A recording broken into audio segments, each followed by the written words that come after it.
What's up, YouTube family? I'm sitting here in the car and I've got to thinking about some things that I wanted to talk about with regards to landscape and here in Atlanta specifically. So this applies anywhere. This is just for our company and for myself, for DM Landscape. And this is going over some pricing. Um, we typically are in and out of maintenance. I've failed at maintenance.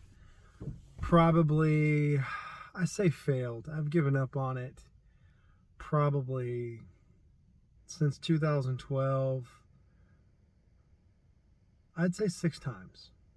No, 5 times. 5 times that I'm certainly aware of. We've grown a pretty good company. We've evolved. We've let go of maintenance. I got into hot shot, and there was some reasons for failing at the landscape business as far as the maintenance goes. And now we're at a crossroads again, and that's where this conversation's coming from. I say we. It's myself right now and a couple of guys and my wife. So yeah, I guess we. But we have been hot shotting. We've cut out to just do install. I left hot shotting because that wasn't for me. I'm a homebody. It didn't work out for me. I didn't like it. Invested in that, got rid of everything, sold out of that business, and got back into landscape, started from scratch, almost ended up homeless, had a buddy who let me stay in a condo. We've had it pretty rough, I'd say. I've made some good and bad decisions. I've made some honest mistakes with the landscape company, and I'm kind of still making them, man. I'm in a situation with an install project right now where I've tried to appease the customer. Where we're in a Biden situation. It is definitely Biden and the administration's fault while we're struggling right now. That is not a lie. We went from doing $2 million a year the last few years where everybody had money to now everybody's cuffing money. I think we're all going through it. Economy's taking a downturn despite what the news is saying, but we'll make videos on that later. More importantly, it's the pricing. So in the beginning, I started anything, and you're desperate, living at home. I was living with my grandmother. This is 2011, and I was, I had traded a Camaro, much like the one I'm sitting in. It was a 95, and I traded it. I put it on Craigslist at the time because it was still really popular back then versus Facebook Marketplace. And I said, I'll trade for an F-250. Finally got a 99 F-250 V10, extended cab, 4-wheel drive. Truck was amazing. It was a grandpa camper hauler truck. Grandson got it and came from Tennessee, brought the truck down. I drove it and I got the better deal. The Camaro had a little cam in it, some long tubes on it, and a stall converter and a built tranny for Mad Dog. And the car was worth about 5. The truck was worth about 15 for sure. Truck didn't even have but 100,000 miles on it, and this was an 11. So I mean, it was a good truck. Did my first little rinky-dink install and went back on the internet and found a 16-foot maintenance trailer. Went back to work for another landscape company, took the tax return, took the tax return and got a Snapper 48-inch walk behind with the FJ Kawasaki single-cylinder motor. Used stuff again from the internet, steel 600 blowers, weed eaters, pruners, all that. I'm a steel guy, and I stuck to it, and I bought it used because I couldn't afford it new. And that's how I started, and it was flyers. We put a flyer in every mailbox. Lawn Care Millionaire said, I did a lot of watching back then of his channel, but the Lawn Care Millionaire was like, don't be scared. Scared money don't make money. And then I've taken that to heart since, and I've failed that at the same time. We have been ones, we'll stick the flyer in the mailbox. I just don't care. I got scared. We've been scared, but we're getting a little off here. Back to pricing. During that period, we would pick up yards at $30 a yard. They could be an acre. I didn't care. We just wanted the money in the door. That was our goal. We got up to about 60 accounts, roughly $12,000 a month, and wife who'd never had a lick of business sense or anything in that regard. She would, I slapped QuickBooks together, figured it out on YouTube, and then turned around and it's like, here, do this. And she went from working assisted living and helping out with the elderly to doing the books, which she had never done. She's very ornery about that to this day, and she still does it, by the way. But that's how that happened. Money was, I thought at the time, good. I had 2 employees. I was paying $100 a day, my buddy Jeff and Vic, and it in my mind was going good. Bought a 2015 Challenger off of another small install. I thought money was good. Money was not good. Also got lost in buying hot rods and race car stuff again instead of reinvesting. That was a mistake. Where do we go from here? $30, $40, $50 a cut doesn't cut it, bro. I don't care who you are. It didn't cut it back in 2011, and it damn sure doesn't cut it here in 2023. With the problematics of the inflation that we're currently dealing with today, we didn't necessarily have as bad back then. Today, I won't even pick up a yard, which we're getting back into maintenance. I've got walkers and Ferrises lying around here that are just sitting, not doing anything. So we're getting back into it. And this is what I thought about bringing up. And I'm going to tell you pricing. I mean, so we got into it last spring, or last fall or winter, because we got to hurting because installs slowed down. And we're kind of in the boat again where I'm going to do it again. $400 a minimum. That was going to be that was my price. We picked up about 15 or 20 yards that way in fall and winter last year, 2022. And I paid my bills, paid my rent. I still don't own a house. Just paying rent. Paid the insurance. We had one yard that paid $820. It was a really, really nice yard in Buckhead area, and it should have been like $1,600, maybe $1,800 a month. It's a 3-acre lot, $15 million house on it, and I'm only charging them $820. And I'm pruning, and the guy's got probably $500,000 or $1 million worth of landscape, and we're trying to prune, and they've got every giant oak tree in the state of Georgia in their backyard and front yard, and that was my fault. Out of desperation, which is kind of where I'm at again, it's bringing me to the point of all this. Don't underbid.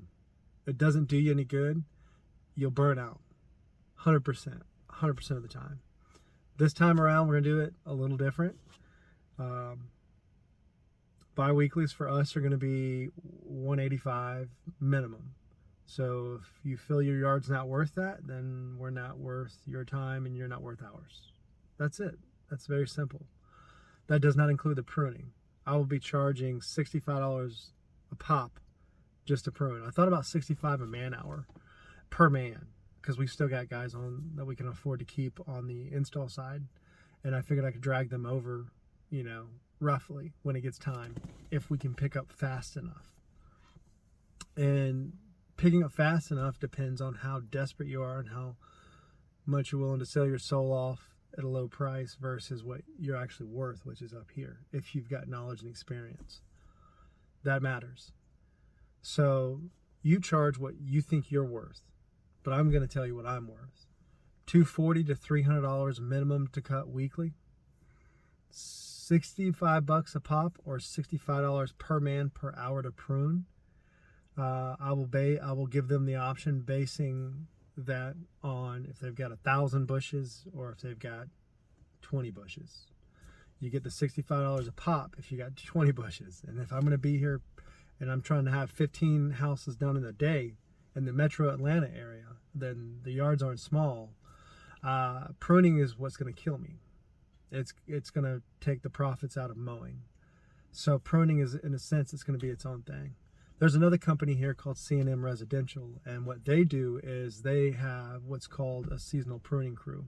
Their maintenance, they've got 5 or 6 maintenance trucks, and those trucks only have pruners on them. They charge for what's called seasonal pruning multiple times a year. It's like 3 or 4 times a year they'll come in and prune, and they do it with hand snips. And they'll put like 10 guys on a crew, and they'll run out there and they'll hand prune every single one of your plants at $65 per man per hour. And that's not including the dump fees going to the county dump, and that's not including the driving to the dump. All those guys get back in that truck, and then they get sit in traffic for an hour, and they get charged. They bill for all that. They bill for every bit of that, and their minimum is $240 a month to mow. I know that for a fact. That's where I got my tax return for buying the mower from Tourist Landscapes. So I'm just being truthful here. Don't underbid yourself. Even if you have to fake it to make it in that aspect, learn a few plant names. Figure out what's in your region, what's in your area, and learn those names. Figure out if they need sun, if they need shade. Be able to wow the customer with a little bit of knowledge, and that goes a long way. Showing your worth, showing your knowledge and your experience and your expertise really helps with figuring out what you're worth. You can have 5 amigos on a maintenance crew, and they can get out of here in 10-15 minutes. That's our goal, by the way. 10 to 15 minutes is the goal. Pull the 2 Ferrises off. I'm not even going to put a walker on the trailer. And it's going to be me by myself because I can't afford to pay the guys. So it's me by myself. I'll be running a 52 Z3X and a Z1 36-inch. And then I'm going to put on the new ISX 3300 we just bought with the 40 horse. That will probably never hit the yards, at least 80% of them. The 52 and the 36 are probably my go-tos. I've got some little neat tricks for my weed eaters and stuff, so I don't have to run an edger. I don't run without a guard. I run that little black spaceship disc, and you come in, you edge your yards out with your stick edger once. You get used to running that giant wheel, and it keeps just the right amount of string in, and then on your edge line, instead of having like this, when you walk backwards with an edger, you can walk forwards with that weed eater instead of having to walk backwards with it, and it creates a perfect 90 on your grass. Perfect. You get the best crispness, and then you don't have to go back and grab an edger off the trailer. You can just weed eat and trim where your mowers can't hit and areas that need to be knocked down. I've also run electric sprayers. Lowe's, the Cobalt stuff. I tried the big steels, and no, I'm not a fan. I can run the Cobalt stuff. Hell, even DeWalt does. We have so much Milwaukee and DeWalt products because we do decks and everything else when the work comes in. And this ain't that time anymore. That's why I'm talking about maintenance and pricing. You guys and your market should charge what you feel. But in this day and age, around Atlanta, if you're not charging $240 just to cut the grass, edge, spray some weeds in the beds, and blow and get the hell on, you're missing life, bud. And that's what I want. I've got 5 kids. I got a 20 down to a 12-year-old. And I married into the 4 of them. I got a 14-year-old that's my own. And I enjoy too much of hanging out with them. And that's not a bad thing in my opinion. And I will never regret that. I spend all my time hanging out at the football games, the volleyball games, the basketball games. And that's why I enjoy install so much, because my guys are experienced and I charge what I charge. But now we're getting to a point now where work is far and few between. My bids aren't inflated. They're still 2020 pricing, but the materials are inflated. And that's not my fault. I can't tell Site One or Stovall or Home Depot or whoever or Loomis or PDM or any of these guys to drop their prices. They don't want to pay the taxes out of their profits, so they raise their prices. They still make the same money they did in 2020. But the product costs more because we're having to pay those prices that are higher, and that money goes back into the high-ass taxes that they're being charged. Thank you, Democrats. Right, and let's not forget gasoline went from $1.68 to whatever the fuck it is in your region. This isn't really a rant, but this is where we are as a business.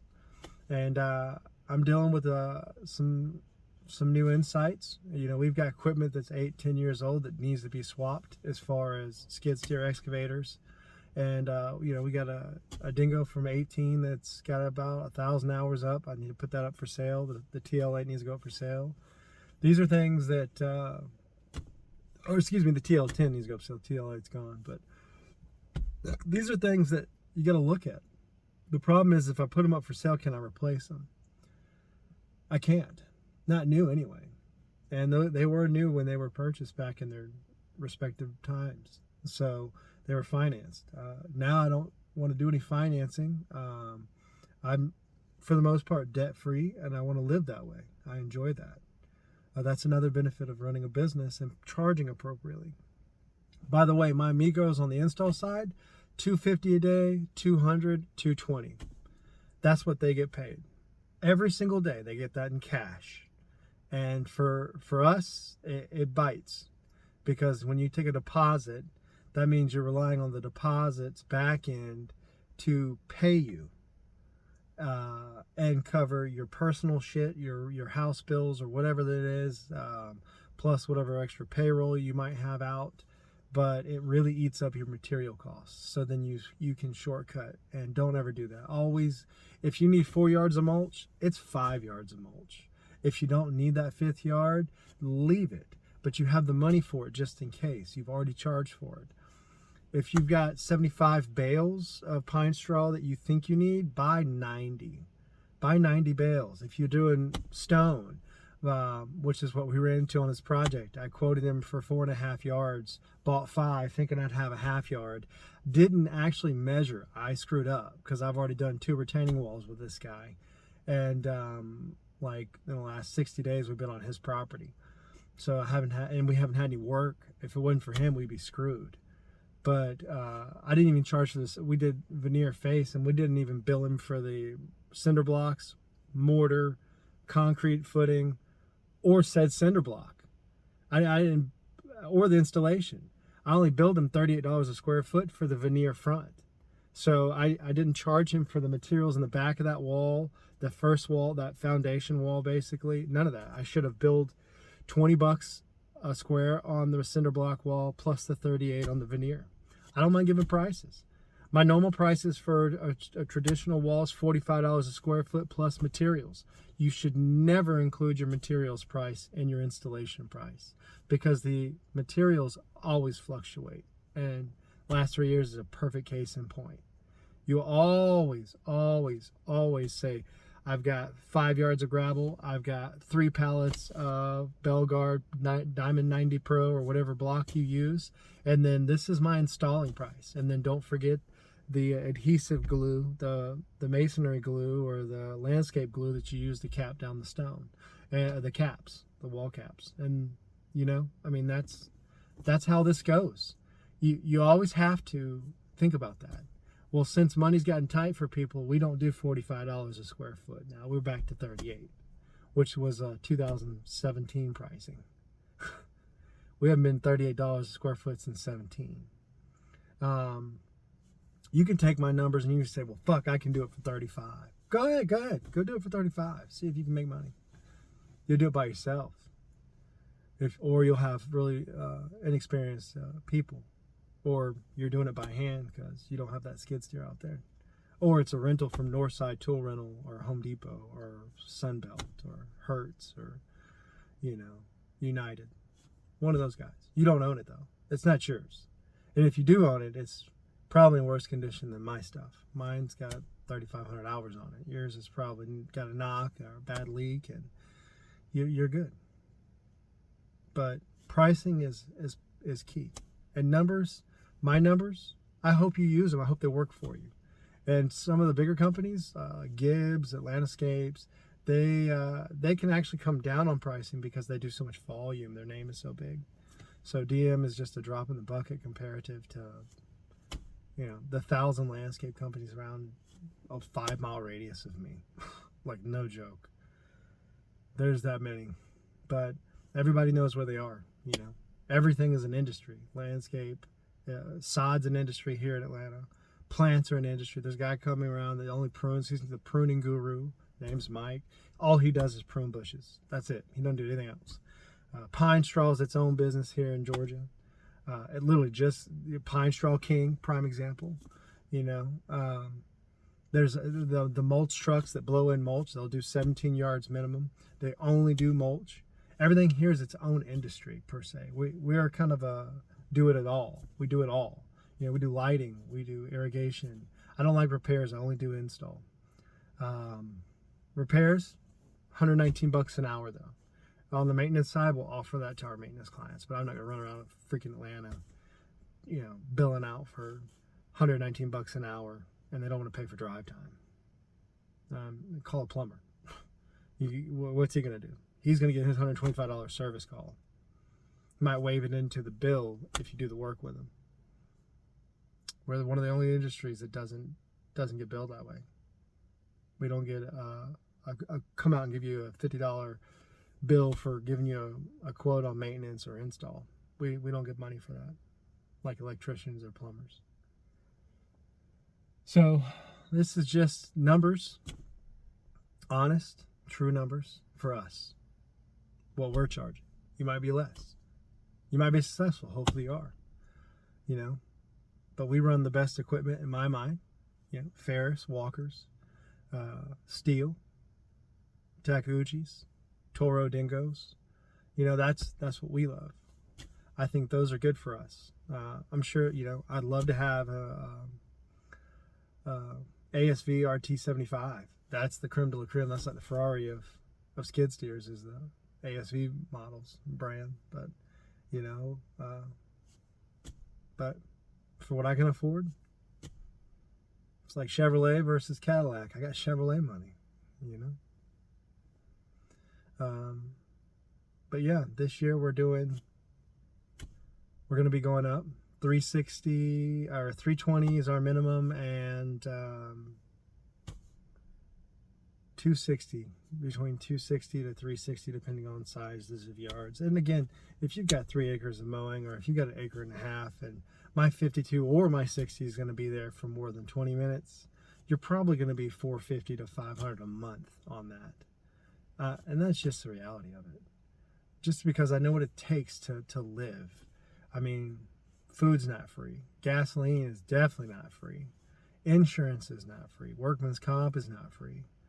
This shit is not free, guys. America is not free. You can go get it how you want and go get it how you live, but ultimately, we're this ain't San Francisco. I'm not walking into Target or Walmart or something and coming out with just under $950 in stolen products.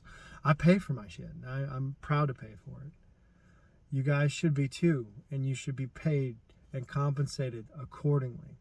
Get out there, go get it, take the numbers, rewind this video, do what you have to do, and enjoy. Till next time.